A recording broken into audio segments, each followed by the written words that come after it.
It's no secret that Charleston is an amazing place to live, but there are some common mistakes that can turn your dream move into a nightmare. But not to worry, I'm here and I've got you covered. And in today's video, we're going to talk about a few mistakes that I've seen made and that you can avoid to make sure that your move to Charleston actually allows you to enjoy everything this charming city has to offer without any hiccups. I'm Makayla, your native Charleston realtor. I have lived in Charleston my entire life and I have such a passion for this city and helping people move here to create the life here that they've always dreamed of. So whether you are looking to make the move here in 8 days or 80 days, I am your girl and I would love nothing more than to help you make a smooth move here to Charleston. So with that being said, let's go ahead and let's talk about some mistakes to avoid when making the move to Charleston. The weather in Charleston is quite underestimated by people that are making the move here, and it's really because of two different factors, and that is humidity and hurricane season. So as far as humidity, a lot of people are just not used to the moisture in the air here. Unless you're from maybe the southern area of the US, like Texas, Georgia, Alabama, or even Florida, people just are not used to what I call insta-sweat weather, where you take about 3 showers a day because the second you walk outside, you are drenched in sweat. While it does burn some more calories, it is something to be aware of because, especially in the summertime, it will cause a lot of afternoon thunderstorms. Sometimes they can be severe, but it is just kind of something that you get used to, especially in like July, August. There is typically a thunderstorm pretty much every afternoon because that's when the humidity is at its peak.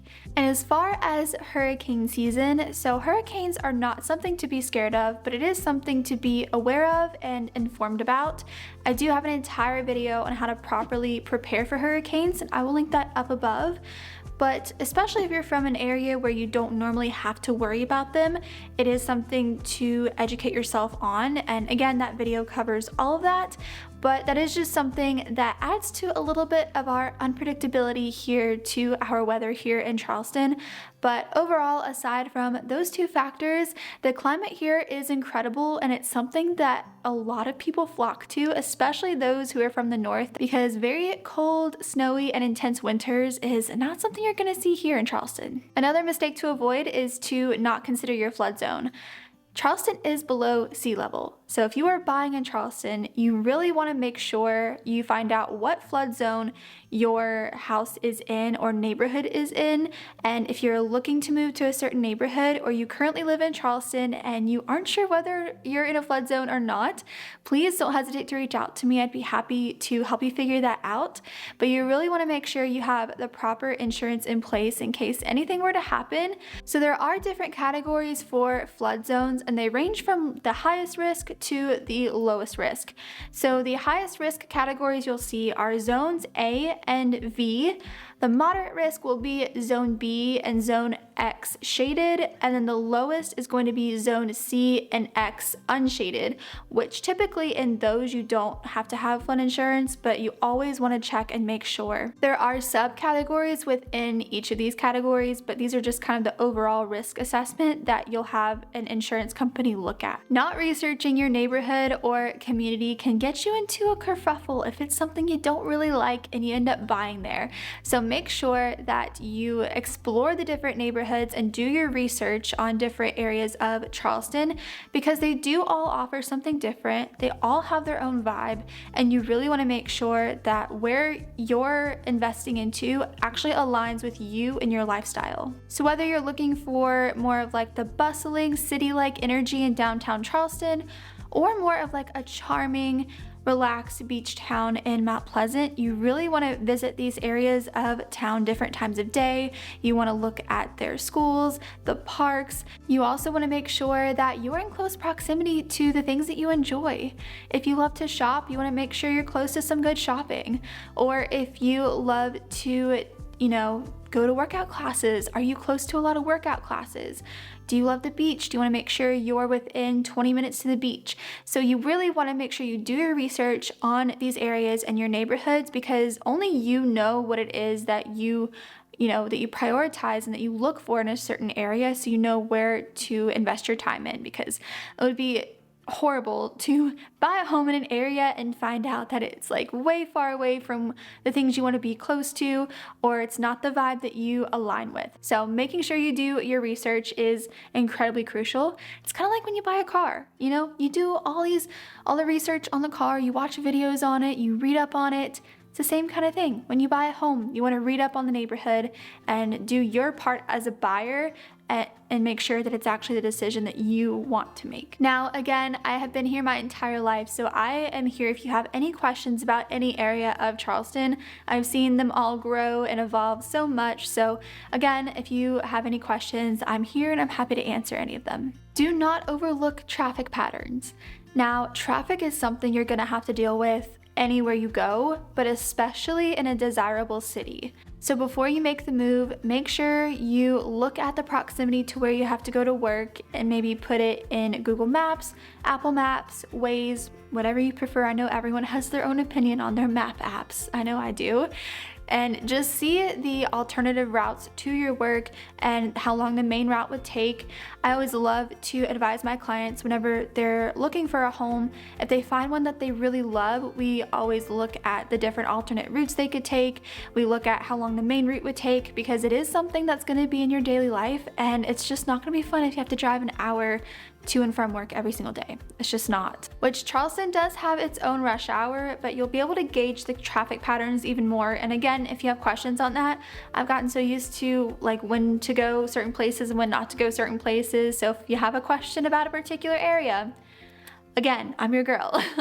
But seriously, just making sure that you are aware of the distance to, you know, your work, your hobbies, and learning the traffic patterns is going to be very crucial. But again, don't be discouraged by the traffic, because it is something you're gonna have to deal with anywhere in the world unless you move out into the middle of nowhere. Skipping the local cuisine.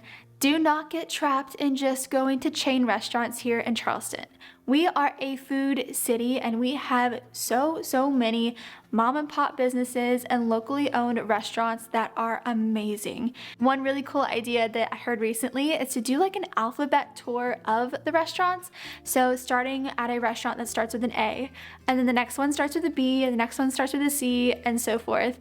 And I think that is a really cool way to keep you on your toes and find out what else is out there that you could really love. Because I will tell you, as a local, it is very easy to fall into the same places all the time. But it is so much fun whenever you go and try something different and you fall in love with something there, or it becomes your new favorite. It's amazing. And again, everything here is fresh and local, so it's really worth exploring our food scene here. Not to mention, we do have the Charleston Farmers Market, so you can even get local and fresh produce. Like I said, everything here is so fresh and local, and it is just, I don't want you missing out on it, so don't make this mistake. Neglecting social connections. Charleston has amazing people and we're known for our hospitality, so it is so important to, whenever you move here, go out and network and make new connections. There is always something going on in Charleston, and it can be incredibly lonely to move here and just not have any friends or not do anything. So make sure you actually do participate in the events that do go on here, because they are so much fun and everyone that goes is so passionate about Charleston and just enjoys the environment and living here.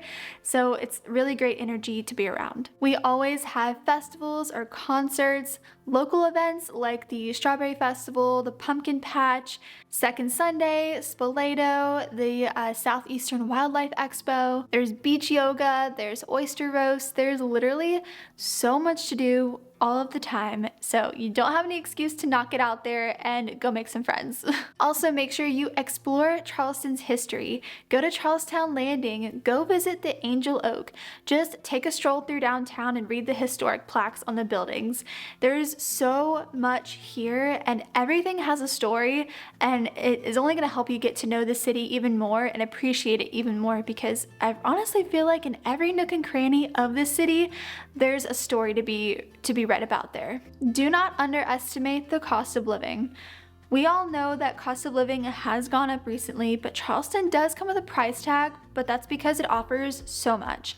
It's really important to get a good idea of how much it's going to cost to live in whatever area of Charleston it is you're vibing with and want to live in the most, and create a budget around that. You can compare different housing prices in different areas. For instance, Somerville is going to be more affordable than, say, James Island or West Ashley or even Mount Pleasant, because the closer you get to the coast, the higher the price is going to go. And while it might be a higher cost of living to move to Charleston, I always tell the families that I help move here that you really can't put a price tag on a high quality life, especially in an area that offers so much between food, community, hobbies, history, outdoor activities, and just overall a very well-rounded city.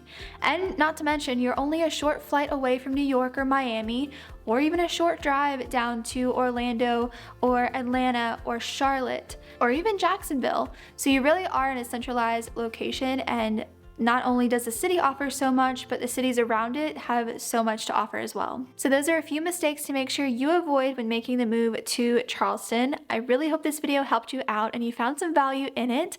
And again, if you have any questions about moving to Charleston or Charleston real estate, please don't hesitate to reach out to me. All of my contact information will be in the description box below.